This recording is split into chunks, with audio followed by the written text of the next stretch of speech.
Here, bitch.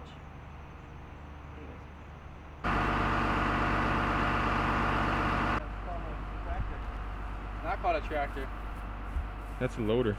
It is. Yeah, the loader pushed down to the couch in the back. How do you feel about that? I feel like it was pretty cool. If you want to get a little view of the couch, the aftermath.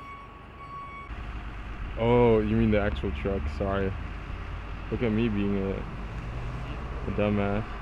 The suspension? Yeah, the couch is Yeah. At the end of the day, though, there's more work to be done. There's a refrigerator. There's a desk back there. These guys are working hard all night and all day.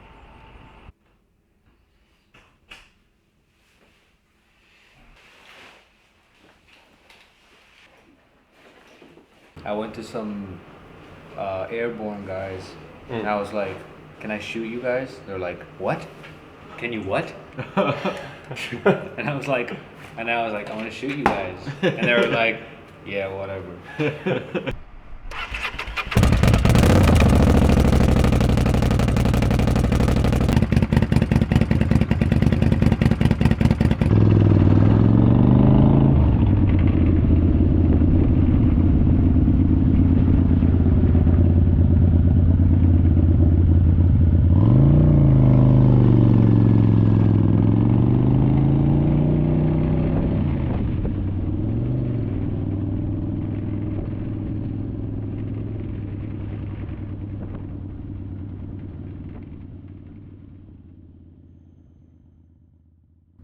"4 years ago. I'm 23 years old. I gave away all my things, not even a month ago, to go travel the world with my girlfriend, in her old car. But I'm sitting on the streets of Berlin, a guitar in my lap. I don't wear shoes. I'm making a little money busking. Enough to pay for whatever meal I would need to get me through that day. My girlfriend ended up in Lisbon. I'm getting drunk with homeless people, taking acid with junkies. I don't really know who I am. A social worker interviews me about what it is like to live on the street. I know her from an internship I did in Berlin a couple of years ago. She was my co-worker. She doesn't recognize me. If she does, she doesn't show it. They play the interview in a radio show a couple months later. I listened to it with my parents. I'm ashamed, even though they show nothing but pride and support. I walk around the city for a month. Somehow I always find my way here when I'm at my lowest. What a dark monster. I'm not the first one to say it. It sucks the life out of you. I think it was once something else. There are remnants of culture. So many things happened there. It was once something to be proud of. Maybe it still is in some sad kind of way that shows the reality of life. Drugs, mental illness, destruction, despair. Lost people such as me. Lost people who don't have the option of calling up their parents if they are in trouble like I was. How mean I could be to them. But they would always forgive me. Every single time. So I felt that I needed to turn my life around. Because of that woman interviewing me. I wish I could thank her from where I am now. I'm trying to stay humble, but I will say that I made it far. I'll admit, I have spent much of my recent life depressed, hopeless, sad, self-destructive, unable to ask for help, unwilling to change things, stuck with the melancholy that I knew did me no good. You get the gist. I could go on for a while, and I will, but that is the starting point. Until not long ago, well, now it is over a year, when I decided to make a big change. I was born in Nashville to German parents. They had my sister 2 years before me in Philadelphia. They hadn't been there for a long time. I believe my mom was pregnant before they moved.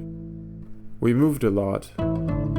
When I was 5, we returned to Germany, moved around even more over there. At the age of 15, we moved to Shanghai for 2 years, then to Singapore. I moved out from my parents' place to Berlin, then Austria, then back to Germany. I studied arts for 3 years. Then I left for the coast, where I worked on boats. I got into a fight with my boss. I went back to college for a bit, worked a lot, found a girlfriend who I wanted to have kids with. We broke up. I quit college again, worked some more, and got into a fight with that boss as well. I booked a ticket to Billings in Montana and spent a couple of months at my parents' home in Bavaria. On August 1st, 2025, my flight left from Frankfurt. When my mom drove me to the airport, I acted as if I had never seen one before. I couldn't tell left from right. The security made me nervous, as if I hadn't ever seen a plane before. My life in Germany meant little more to me. I got in trouble with the law some years before. I was treated with caution, as if I couldn't be trusted. Nevertheless, I lived a life I was proud of. I guess I wasn't really happy, joyful, or content even. But I had been working towards being happy for a while. I feel like so many people never even have the guts to go looking for it. I see everyone drowning themselves in liquor and sex. When I start comparing myself to others, I think of myself as less depressed actually. I'm just suffering from the fact that I choose not to ignore pain and hardship. Go looking for it sometimes even, just for fun. 8 years ago, I sat in Innsbruck, in Austria, in an apartment my parents had bought. They had sold our house when we moved to China and invested the money. There I was, 18 years old, in a luxurious little place. My parents sent me 300 euros a month for groceries. I must have spent half of it on weed and alcohol. I went to college to study business informatics. That's not what it was called. They gave it a fancy, pretentious name. I found the whole college to be fancy and pretentious. They kept telling us we would all be CEOs in no time, making millions. What a promise. With just a little research, we could find out that the average graduate would make something around 2,000 euros a month. My parents took a wild approach raising me. They were strict on one side.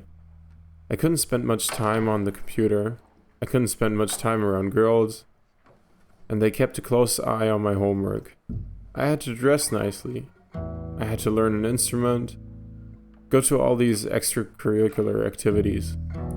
I suppose it was good for me, but I hated it. On the other side, we would do the craziest shit. Like move around the globe every now and then, pack up our bags and go. And there was no inherent need for it, apart from their urge to explore. I don't think they cared about conventions. They had their own set of rules, perhaps a combination of cultures they had been exposed to over the years. They applied them heavily in raising me and my sister. We were shaped quite distinctly, and we both stood out in society. As I got older, I appreciated being different. I've learned so much from them, but as a teenager, I didn't like it. I resented it so much that I went out of my way to make crazy experiences as soon as they gave me a little freedom.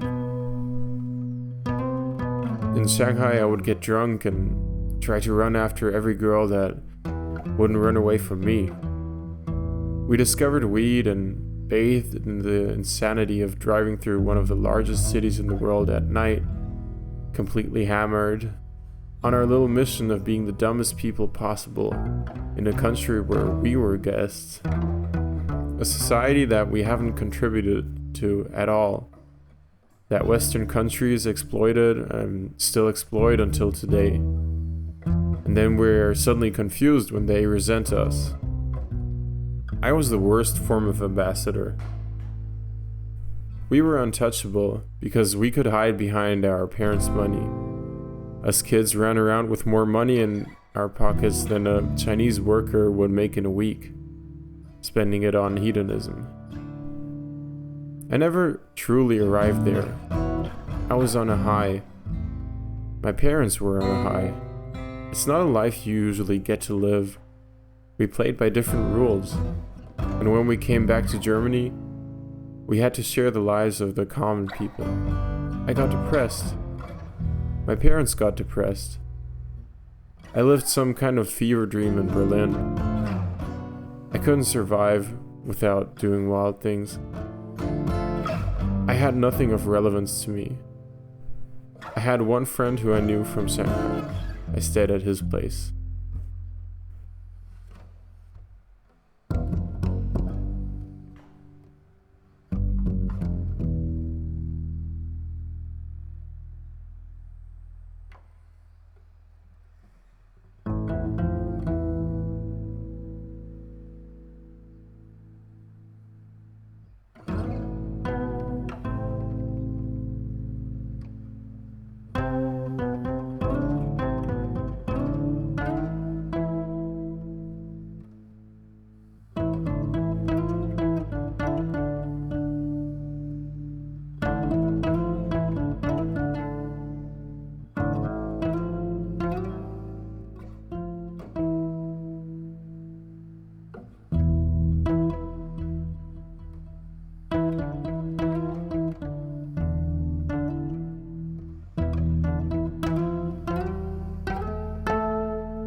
So today I bought a drone and a GoPro.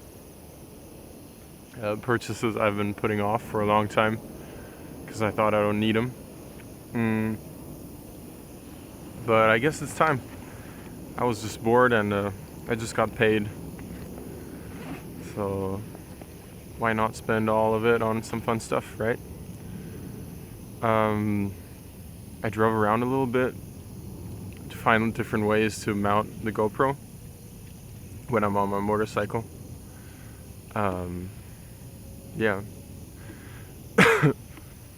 And I've just been wanting to relax a little, find some nature, breathe for a second, because in my day-to-day I'm just running from one task to the next, and it never stops. The military is quite annoying, is how I'm gonna put it. Not in a bad way. I think it does a lot of good for me.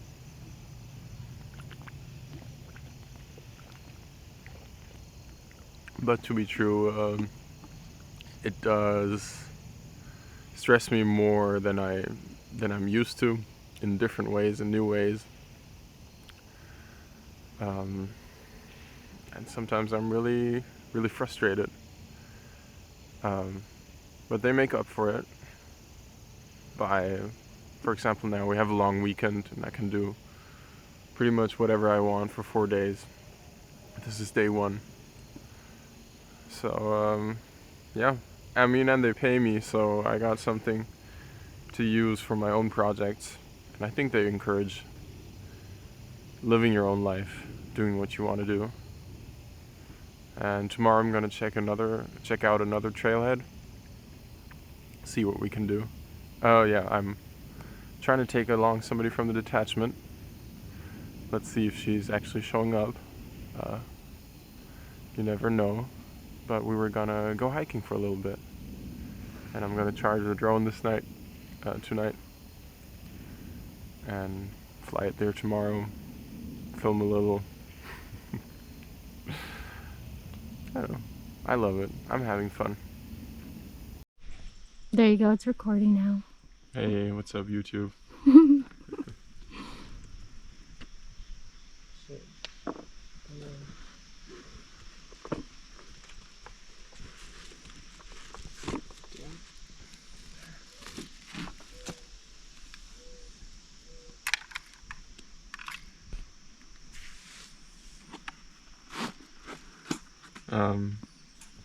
This is my unboxing video of the Snapton, I don't know its name, drone. And we're gonna fly it through this tunnel where it will probably like disconnect from the GPS and crash. So yeah, stand by for that.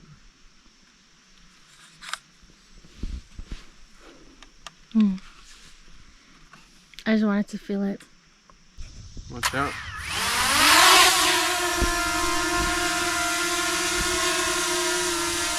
Why is it like that? I think because like I don't have a good internet connection, anything like that.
What is that? I'm filming. Can What? It's a filter. Is it? It's salt. Can I touch? It looks like a raccoon tail. It's a dead cat. That's what you call it. What? It's literally it's like called a that. name for No, it. it's not. It is. What? It's like for That's so wind silly. noises. Did you buy this? Is it yours? Yes, it's on mine. That's pretty cool. So It's what's today's date? I'm gonna guess it's the 19th. We're on watch. I've been on here for like a million years, and I'll be on here for another million more. So I just got here. I'm 4 learning a minutes. lot, and I'm having a lot of fun. what do you learn so far? I learned about what we can get signatures for, and we have to read this. What happens if the light goes off over here? They're telling me you gotta, call the fire department. No. Who you gotta tell? She said ignore it, but call the fire department. Okay, get the freaking cameras. Get the freaking cameras right now. Something like that.